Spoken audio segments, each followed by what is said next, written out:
Hello there, everyone. Welcome you to the NPL Management seminar here. I'm here with Christian. Welcome you to the show. Tell me a bit more about yourself and your background and your connection to the industry. Victoria, thank you. It's a pleasure to be here today in Athens. And my connection to the industry is that we are a securitization repository. So European Data Warehouse is a registered ESMA and FCA registered securitization repository, meaning we are collecting data for investors. We collect the data, we clean the data, we disseminate the data, and not only for securitization, as our name says, securitization repository, but also increasingly for non-performing loans.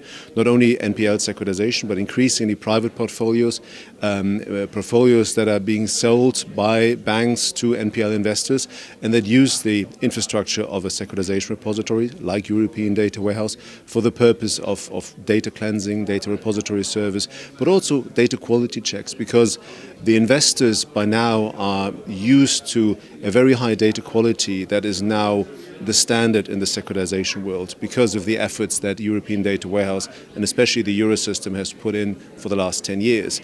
And if you have investors now that compare the data of a, let's say, performing securitization versus a non-performing NPL trade, they see huge differences in terms of completeness, in terms of accuracy, in terms of consistency of the overall data.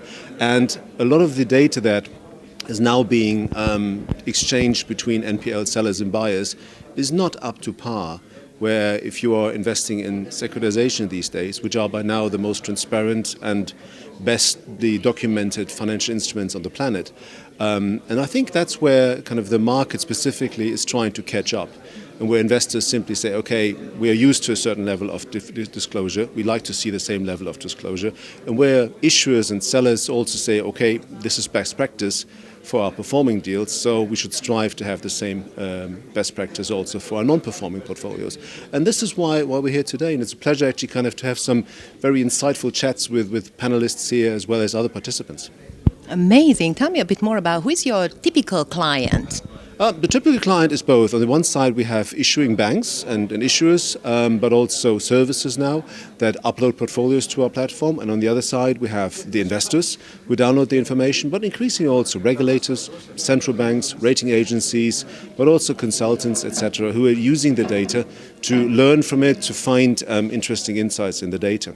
And this is really kind of the data is that we have collected over the last 10 years is so rich by now that we have, I think, billions of data points with enormous insights in basically all of major European countries about the loans for autos, for houses, for SMEs, for leasing transactions, for credit cards. And I think kind of that is where a lot of investors just for the very first time, and if you think back 10, 15 years before the great financial crisis, the market was opaque. And it was dominated by a few big players, which is very similar to what we have today in the NPL space. But now you have suddenly, with the implementation of a repository like European Data Warehouse and the idea of standardized information, for the very first time investors were able to compare deals across jurisdictions, a Spanish deal with a Greek deal, an Irish deal with an Italian deal, for the same asset classes, even across asset classes. How does an RMBS deal perform against an SME deal? Where do I want to put my money? And where actually kind of I, as an issuer, can constantly show that I perform better than my peers. So those things were suddenly possible because you had centralized information, you had standardized information, and you had transparent information. And this is the beauty of a repository. And that's why we're here today, just because kind of the whole topic of templates, of centralization, data hub, etc. in the NPL action plan is also currently has found its way into the NPL world. And we're happy to share our experience of the last 10 years with the market players. Wow, security is indeed the utmost importance for all the players in the market. How do you adhere to the very strict security regulations when you're handling data as a market leader? Absolutely. Data security is a prime concern for us. So we have multiple. So we have technical security, just simply actually kind of where the data is technically stored. So the data lies in not on our premises, actually kind of they're in data centers hosted by the leading kind of Microsofts of this world. So they're in secure data centers, so which is almost impossible to penetrate. to access the data unless actually you're registered to do so. But of course, they have their backup solution. So in case a data center goes up in flames, for example, so they have their backup facilities. So that's guaranteed. The next thing, of course, is the information itself. That should not basically be seen. So we have very kind of rigid access controls. So not everybody basically would like to access the data can access the data.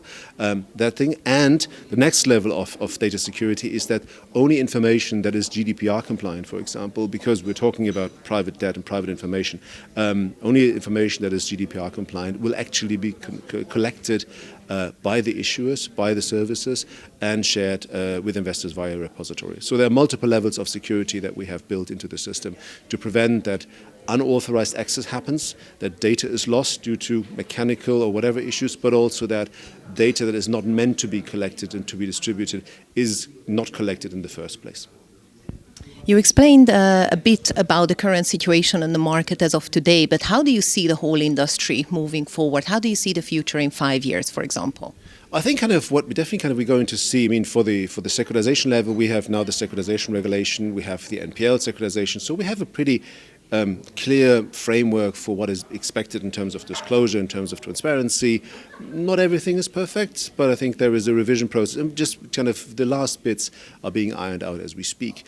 What I definitely see is a trend that a lot of the elements that are now so familiar in the securitization space are just finding their ways into other market segments slowly, especially kind of the private segment. So we have actually more private deals, almost more private deals than public deals on the platform, for the simple fact that people like the idea that there is standardization, that kind of the data is in one place, that meets certain minimum data quality standards, so that I have comparability, I can benchmark myself against other deals. So that information, actually kind of that concept is slowly becoming actually more familiar. And you see this not only basically when the ECB started this process of transparency for the securitization market following the great financial crisis, which was originated in US subprime ABS.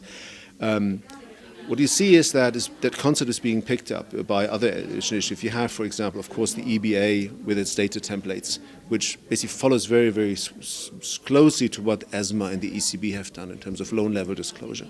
You have ANA Credit, which is also a loan level driven, loan by loan level disclosure requirement for the European Central Bank, for European banks to report their lending for different asset classes across. So the whole concept of a more detailed, standardized disclosure framework is something that is becoming more and more standard. And I believe if we roll the clock 5 years forward, we see progress. Maybe not that much as we will hope, but kind of I think it's a process that becoming more and more kind of mainstream, more and more the norm. And I think the old days, where I come from, so where actually kind of you changed some PDF documents and some Excel spreadsheets, and that's basically it.